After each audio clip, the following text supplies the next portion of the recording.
안녕하세요. 8살 난 아들 하나 키우고 있는 40대 여성이에요. 제가 무슨 몇 억씩 쌓아놓고 사는 부자는 아니지만 여기까지 오는 길이 쉽지만은 않았어요. 그래도 자식 보기 부끄럽지 않을 만큼 열심히 최선을 다해 살았지요. 그런데 이제 와서 생각지도 못한 이유로 시부모님과 등을 지게 되었으니 마음이 무겁고 착잡하네요. 싫은 소리 안 하고 사는 가정이 없다지만 제가 이런 상황에 처할 줄은 저조차도 몰랐습니다. 지인의 소개로 남편을 만났는데 당시 남편은 대기업을 다니고 있었고 저는 작은 가게를 운영하고 있었어요. 가게를 운영하기 전에는 저도 직장 생활을 했었는데 남편이 다니는 회사만큼 좋은 곳은 아니었고 월급도 박봉이라 돈이 영 모이지 않더라고요.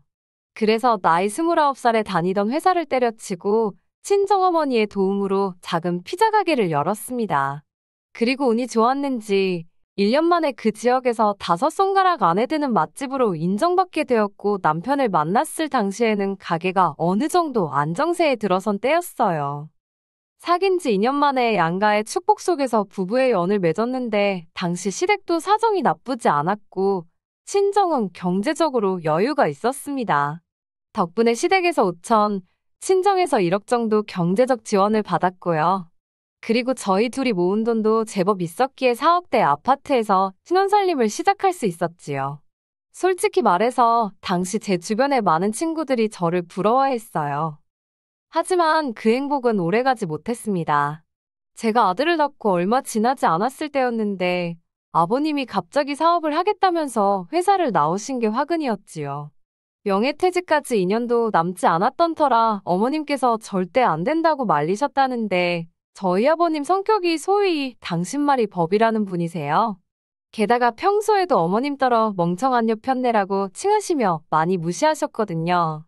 말이 나와서 말이지만 결혼 전에는 아버님 어머님을 자주 뵐 일도 없었고 어쩌다 뵙게 돼도 워낙에 아버님이 말수가 없으셨어요. 그러니 아버님께 그런 면이 있는지는 상상도 못했다가 처음 명절 때 아버님이 어머님한테 욕하는 걸 보고는 큰 충격을 받았네요. 그리고 무엇보다 시댁의 경우 경제권이 아버님한테 있다 보니 걸핏하면 돈을 빌미로 처자식을 쥐고 흔드시기 일쑤셨대요. 그나마 남편이 직장을 다니기 시작한 이후로는 남편한텐 그게 잘 먹히지 않고 있었지만요. 아무튼 상황이 그렇다 보니 아버님의 고집을 아무도 꺾지 못했던 거지요. 평소에 저희 아버님은 어디 식당에만 가면 얼마나 평가를 하시는지 몰라요. 밑반찬부터 시작해서 이건 짜고 저건 싱겁고 인테리어는 어떻고 직원 관리는 또 어쩌고 저쩌고 정말 생각지도 못한 별의별 걸 다 걸고 넘어지시는데 그렇다 보니 저나 남편은 아버님 어머님을 어디 모시고 가서 돈을 쓰면서도 눈치 보는 일이 일쑤였어요. 그리고 아버님 생각엔 당신 성에 안 차는 가게들보다 당신이 2배, 3배는 더 잘할 자신이 있으셨던 모양입니다. 가족들과 상의도 없이 재산의 일부를 처분하여 식당을 차리셨거든요. 하지만 사실 아버님도 어머님도 장사는커녕 어디 식당에서 설거지도 한번 안 해보신 분들이세요. 반면에 저는 이미 장사를 한 지 몇 년 차였으니 처음 하시는 일인 만큼 작게 시작해보시라 조언을 드렸습니다. 그런데 아버님은 나이도 어린 제가 당신을 가르치려 드냐면서 제 말은 귓등으로도 듣지 않으시대요. 뿐만 아니라 제 장사가 잘 되는 건 제가 장사하는 동네 사람들 입맛이 싸구려란 식으로 비하를 하시는 게 아니겠어요? 그런 어처구니 없는 소리까지 들은 마당에 제가 뭘 더 조언이라고 해드리고 싶었겠어요. 저도 어디 마음대로 해보세요라는 심정으로 더는 이러쿵저러쿵 하지 않았습니다. 그리고 아버님은 아버님대로 보란듯이 50평짜리 상가를 턱하니 계약하고 오셨는데 거기서 깨진 돈만 2억이 넘었을 거예요. 거기다 인테리어에 뭐해? 제가 구체적으로 따져보진 않았지만 어림잡아 한 3억은 우습게 들어갔을 겁니다. 하지만 아니나 다를까 아버님의 식당은 제대로 굴러가지 않았습니다. 일단 터무니없이 비싼 가격이 문제였고 손님들한테 불친절하셨거든요. 심지어 손님이 당신한테 반말을 했다고 내쫓는 일도 빈번하게 발생했지요. 그러다 보니 결국 장사 시작한 지 2년 만에 쫄딱 다 말아드셨습니다. 그것도 문제가 당신 자존심 때문인지 아니다 싶으면 하루라도 빨리 터셨어야 하는데 어떻게든 버텨보시려고 하다가 돈만 더 까먹으신 눈치였어요. 나중에 듣기로 가게 전부 다 정리하고 4천만 원인가 건지셨다고 들었습니다. 그뿐만이 아니었습니다. 결혼 당시 남편이 말하기론 그래도 아버님 어머님 두 분이 살고 계신 아파트는 아버님 명의로 된 자가라고 들었고 현금 자산도 조금 있다고 들었어요. 연금도 나오고 있고 뭐 크게 걱정할 건 없다고요. 게다가 어쨌든 아들 장가 간다고 5천만 원을 내주셨으니 저 역시 적어도 사정이 어렵지는 않은가 보다고 짐작했지요. 막말로 제가 그렇다고 아버님 어머님 아파트 등기부등본을 떼볼 생각을 어떻게 했겠으며 남편한테 시부모님 잔고증명서라도 떼와라 할 수는 없는 노릇이잖아요. 그런데 이게 웬걸 막상 아버님이 식당까지 말아드시고 나니까 이래저래 조금씩 돈 이야기가 나오기 시작했는데 상황이 생각보다 훨씬 안 좋더라고요. 일단 현금 자산이랄 건 이미 다 쓰고 없어진 지 오래였고 식당에 투자금으로 들어간 대부분의 돈은 사시던 집을 담보로 대출을 받아 쓰셨던 거였지요. 그런 시부모님의 상황을 보고 있자니 갑갑한 건 물론이고 그렇다고 자식으로서 모른 척 할 수도 없대요. 그래서 결국 남편과 상의 끝에 한 달에 50만 원씩 보내드리던 거 100만 원으로 올려서 보내드리기 시작했습니다. 물론 아버님 어머님 두 분 다 고맙다 어떻다 하는 말씀은 없으셨고 남편 혼자서 저보기 민망해하는 걸 괜찮다 하고 넘어갔어요. 그런데 거기서 끝이 아니었습니다. 얼마 후 남편보다 3살 어린 신우가 결혼할 사람이라며 시매부 될 사람을 데리고 왔거든요. 만나보니까 인물도 좋고 사람도 시원시원하니 괜찮아 보이대요. 아버님 어머님도 사윗감이 마음에 들었는지 빨리 결혼을 추진하고 싶어 하셨고요. 그런데 알고 보니까 신우가 모아놓은 돈이 하나도 없었습니다. 그래도 제가 알기로 신우가 직장 생활을 7, 8년 가까이 했는데 정말 돈 1,000만 원도 들고 있는 게 없더라니까요. 오죽하면 보다 못한 제가 신우더러 아가씨 가지고 있는 명품백이라도 좀 가져다 팔라니까 한다는 소리가 그나마 그것들도 다 가짜라대요.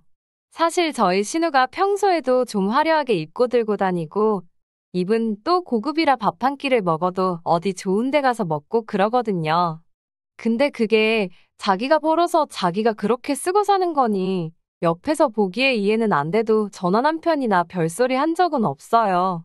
저희한테 달리 피해를 준 적도 없고요. 그런데 남들이 보기에는 그 속사정을 모르니 신우가 돈 꽤나 있는 집 딸인 줄 아는 경우가 덜어 있더라고요. 시매부 될 사람 역시 신우가 꽤나 있는 집 딸인 줄 알았던 모양이고요. 상황이 그렇다 보니 아버님 어머님은 사윗감은 놓치기 싫지. 결국 당신들 사는 아파트를 담보 잡아 대출을 받아서 신우 시집갈 돈을 만들어 주시더라니까요. 그래서 이래저래 신우가 시집을 가기는 갔어요. 시매부 쪽에서 집 해오고 신우가 혼수해 가고 뭐 남들 하는 만치는 해갔습니다. 저야 속으로 딸이 돼서는 신우도 속도 없다 싶었지만 며느리 입장에서 이런 소리를 누구한테 어떻게 하겠어요. 그냥 별꼴이다 생각하고 말았지요. 저나 남편은 별 문제 없이 잘 지내고 있었으니까 크게 개의치 않기도 했고요. 그런데 문제는 작년 초였어요. 신우가 시집간 지 한반년이나 됐나 아버님 어머님이 저희를 부르시더라고요. 그러더니 하시는 말씀이 지금 사시는 집을 팔기로 하셨다는 겁니다. 대출을 도저히 갚을 수가 없어서 집을 파셨고 이삿짐은 다음 달에 빼기로 하셨다는 거예요. 사실 저도 문득문득 대출은 어떻게 갚고 계신가 한 번씩 걱정이라고 해야 할지 생각은 했지만 제가 달리 도와드릴 수 있는 것도 아니고 괜히 아버님한테 싫은 소리나 들을까 싶어서 물어본 적은 없었거든요. 그러면서 저희더러 하는 말씀이 황당했습니다. 다음 달에 저희 집으로 이사를 할 거니 방을 하나 비워두라고요. 같이 살면서 손자도 봐주고 살림도 도와줄 테니 그런 줄 알라 하시는데 솔직히 어이가 없고 화도 나더라고요. 저희 어머님이요. 제가 가게 장사 때문에 손자인 저희 아들 좀만 봐달라고 부탁드렸을 때 니네 엄마는 뭐하냐며 저더러 시어미 시집살이 시킬 셈이냐고 얼마나 악을 쓰셨는지 몰라요. 그리고 이후로도 저희 아들 내복 한 벌 선뜻 사주신 적 없으신 분들인데 이제 와서 손잡아줄 테니 합가하자고 하면 제가 좋다고 할 줄 아셨던 건지 합가는 못한다고 그 자리에서 딱 잘라 말씀드렸습니다. 그러자 지금 시부모더러 길거리에 나 앉으라는 거냐며 난리가 났지요. 남편이 먼저 화를 참지 못하고 그러니까 평소에 아들 며느리가 하는 말 좀 귀담아 듣지 그랬냐며 소리를 지르곤 저를 잡아 끌어 시댁에서 나왔어요. 그러자 저희 뒤통수에 대고 어머님은 통곡을 하시고 아버님은 욕을 하시고 정말이지 다른 집에서 듣진 않을지 아주 남사스러워서 혼났다니까요. 며칠 동안 혼자 생가슴을 앓다가 결국 이 답답한 심정을 친정어머니께 말씀드렸습니다. 그전까지 시댁 일이라면 그저 괜찮다, 잘해주신다, 아무 일도 없다고 둘러대던 저였는데 그때만큼은 정말 얼마나 답답하던지 친정어머니한테라도 털어놓지 않으면 속이 문드러지겠더라고요. 친정어머니는 처음엔 반갑게 제 전화를 받으셨다가 계속되는 이야기를 들으시더니 말수가 점점 없어지시대요. 그리고는 하시는 말씀이 당신도 방법을 한번 찾아볼 테니 일단은 아버님 어머님하고 너무 날 세우지 말라셨어요. 그리고 며칠 뒤 친정어머니께서 아버님 어머님이 얼마나 가지고 있으시냐 물으시대요. 남편이 말하기론 이래저래 한 5천만 원 남은 게 전부라고 했거든요. 그래서 그대로 말씀드리니 친정어머니가 또 한동안 말이 없으셨다가 그러면 보증금 없이 월세 40만 원에 사시는 건 어떻겠냐고요. 어차피 그 40도 저희가 드리던 100만 원에서 나가겠지만 그래도 잘됐다 싶어서 그렇게 말씀드리겠다 했어요. 그런데 막상 그 이야기를 들으신 아버님 어머님의 반응은 뜨뜻미지근했습니다. 사돈끼리 무슨 40만 원이냐며 이렇게 된 거 베푼다 생각하시고 그냥 공짜로 살게 내주면 되는 거 아니냐입니다. 그러면서 하시는 소리가 어차피 저희 부모님 돌아가시고 나면 그 재산 다 제목 아니냐고요. 그러니 월세 없이 그냥 사시겠답니다. 황당했지요. 그 오피스텔은 저희 친정부모님도 당신들 노후 대비책으로 마련해 놓으신 거고 주변 시세대로라면 한 달에 월세 80은 받을 수 있는 건데 그나마 사돈이라서 보증금도 안 받고 반값으로 해주신 거거든요. 그래서 제가 그렇게는 말씀 못 드린다 했습니다.